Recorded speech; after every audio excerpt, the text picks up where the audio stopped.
মন্ত্ৰী ৰণোজ পেগুৰ কথা শুনি লতি ঘটি সুনীলৰ পৰিয়ালৰ ঘটনাৰ পূৰ্বেই সকীয়াই দিয়া আৰক্ষী বিষয়াজন কোন এটা চাঞ্চল্যকৰ অডিঅ' আৰু হাহাকাৰ আৰক্ষীৰ CIDৰ অভিযান আৰম্ভ লখিমপুৰত সুনীল গগৈৰ ঘটনাৰ এমাহ হ'ব এতিয়া মাজত কেইটামান ঘণ্টা বাকী মাথো সমগ্ৰ তদন্তৰ ভাৰ মূৰ পাতি ল'বলৈ ঢকুৱাখনাত উপস্থিত CIDৰ এটা দল নেতৃত্বত SP সুধাকৰ সিং তেনে সময়তে পোহৰলৈ অহা এটা অডিঅ' ক্লিপে কঁপনি তুলিছে লখিমপুৰ আৰক্ষীক এইজন মন্ত্ৰী ডক্টৰ ৰণোজ পেগুৱে দিয়া নিৰ্দেশৰ ভিত্তিতেই বহাগ বিহুৰ পিছতেই দুৰ্নীতি নিবাৰক আৰু তদাৰকী শাখাৰে যোগাযোগ কৰিছিল সুনীল গগৈয়ে দুৰ্নীতি নিবাৰক শাখাই যুদ্ধৰ আখৰা কৰিছিল তেতিয়াৰে পৰা মই এনকি এনাখন মিনিষ্টাৰকো কৈছিলোঁ মই ৰণোজ পেগু ছাৰ এনেকুৱা অকলে পইচা বিচাৰি থাকে যদি কি চাই আছে বোলে ধৰাই দিব নোৱাৰে বোলে সেইবুলি তেওঁ তেতিয়া মোক ক'লে মই জানুৱাৰীত তেতিয়া ক'লোঁ বিহুত লগ পাওঁতে মই ক'লোঁ কথাটো তেওঁ তেনেকৈ ক'লে অভিযন্তা জয়ন্ত গোস্বামীক ধৰাই দিয়াৰ পিছত হাহাকাৰ লাগিছিল ঘিলামৰাৰ একাংশ ঠিকাদাৰৰ মাজত হত্যাৰ ভাবুকি সুনীল গগৈক এতিয়া কাম নকৰাকৈ ঘিলামৰা ডিভিজনত বহুত কাম পেণ্ডিং আছে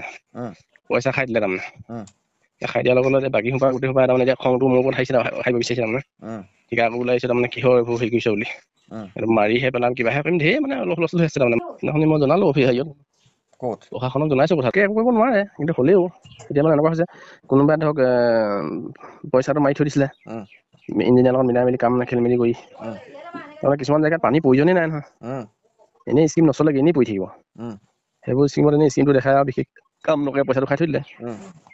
জয়ন্ত গোস্বামীৰ পৰিকল্পনা মতেই কোটি কোটি টকা লুটিবলৈ পাতিছিল ফন্দি কোটি কোটি টকা ঠিকাদাৰ অভিযন্তাই লুটিছিল তাৰপিছত এতিয়া সেইটো দেখা পোৱাৰ লগে লগে এতিয়া মানে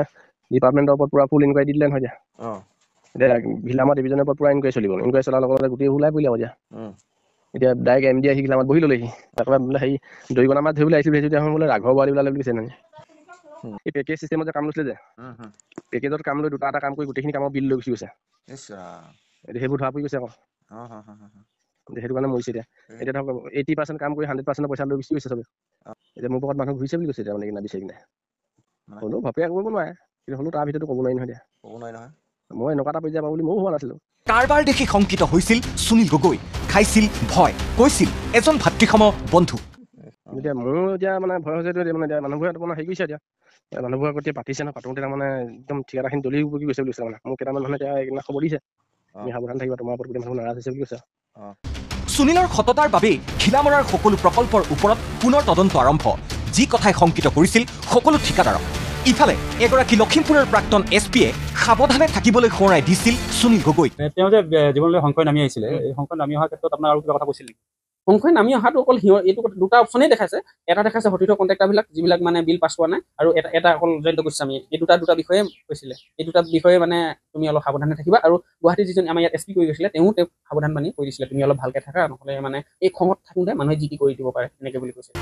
কোন আছিল সেইজন SP কি ইনপুট আছিল আৰক্ষী বিষয়াজনৰ হাতত এইবোৰ বিষয় কিয় তদন্তৰ আওতালৈ অনা নাই লখিমপুৰ আৰক্ষীয়ে সেয়াহে ৰহস্যজনক CIDৰ টীম ইতিমধ্যে লখিমপুৰ জিলাত হাজিৰ হৈছে 48/24 আৰু 39/24 নম্বৰৰ দুয়োটা গোচৰ তদন্তৰ কালত নিশ্চয় সামৰিব উপৰোক্ত সকলো কথা দেওবাৰে CIDৰ দলটোৱে লখিমপুৰত কটোৱাৰ সম্ভাৱনা প্ৰয়োজনত CIDৰ দলটোৰ যাত্ৰা আৰু দীঘলীয়া হ'ব লখিমপুৰৰ পৰা নীলপৱন সভাপণ্ডিত আৰু ঢকুৱাখনাৰ পৰা বিপুল গগৈৰ ৰিপৰ্ট